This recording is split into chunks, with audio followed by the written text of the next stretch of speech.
एक ऐसा ही सवाल है, जगन्नाथपुरी के मंदिर में भगवान कृष्ण के साथ राधा क्यों नहीं है? वहीं मंदिर में स्थापित तीनों बहन भाई कृष्ण, बलराम और सुभद्रा की आंखें फैली हुई सी क्यों है? दरअसल इन सवालों के जवाब के लिए हमें इसकी पौराणिक कथा को पढ़ना या जानना चाहिए।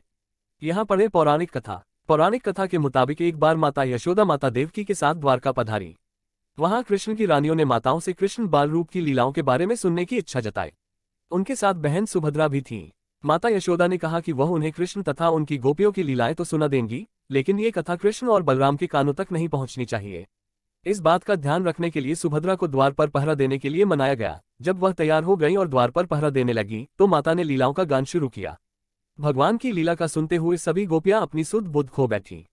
वहीं सुभद्रा भी कृष्ण लीला में ऐसे खो गईं कि उन्हें भी पता नहीं चला कि कब भगवान श्री कृष्ण और बलराम वहां आ गए और उनके सभी के बीच अपनी ही लीलाओं का आनंद लेने लगे। बचपन की मधुर लीलाओं को सुनते सुनते उनकी आंखें फैलने लगी। सुभद्रा की भी यही दशा हुई, वह भी कृष्ण लीला से आनंदित होकर पिघलने लगी। उसी समय श्री नारद जी वहां पधारे। ये क्षण ऐसा था कि सभी को किसी के आने का एहसास होने लगा और कृष्ण लीला की कथा यहीं रोक दी गई। नारद जी भगवान संत बलराम और सुभद्रा के ऐसे रूप को देखकर मोहित हो गए।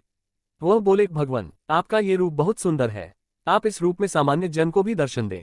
तब भगवान कृष्ण ने कहा कि कलयुग में वे इस रूप में अवतरित होंगे। जगन्नाथपुरी में भगवान का यही विग्रह रूप मौजूद है, जिसमें वे अपने भाई बलराम और बहन सुभद्रा के साथ हैं। लेकिन यह विग्रह भी आधा अधूरा सा क्यों है? इसके पीछे भी एक पौराणिक कथा है। आधे अधूरे रूप के पीछे प्रचलित है ये पौराणिक कथा। पुरी का जगन्नाथ मंदिर सारी दुनिया में प्रसिद्ध है। इस प्रसिद्ध मंदिर से जुड़ी कई कथाएं लोकप्रिय हैं। आइए जानते हैं पुरी के जगन्नाथ मंदिर की प्रचलित कथा। पौराणिक कथा। माना जाता है कि नारद मुनि से किए आने वादे के अनुसार कलयुग में श्री कृष्ण राजा इंद्रद्युम्न के सपने में आए और उनसे कहा कि वह पुरी के दरिया किनारे एक पेड़ के तने में उनका विग्रह बनवाएं और बाद में उसे मंदिर में स्थापित करा दें। श्री कृष्ण के आदेशानुसार राजा ने इस काम के लिए एक कुशल और योग्य बढ़ई की तलाश शुरू कर दी।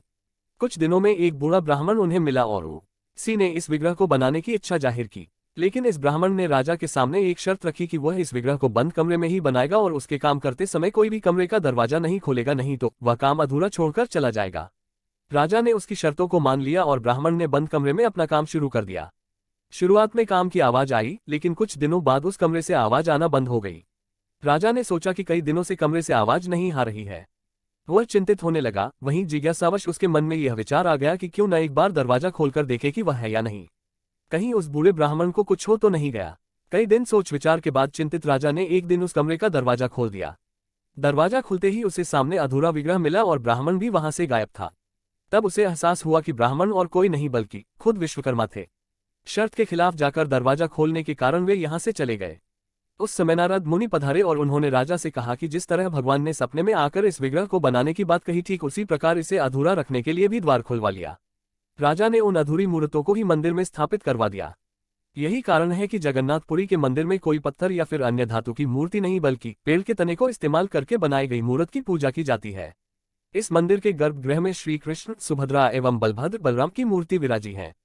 कहा जाता है कि माता सुभद्रा को अपने मायके द्वारका से बहुत प्रेम था, इसलिए उनकी इस इच्छा को पूरी करने के लिए श्री कृष्ण, बलराम और सुभद्रा जी ने अलग रथों में बैठकर द्वारका का भ्रमण किया था। तब से आज तक पुरी में हर साल रथ यात्रा निकाली जाती है।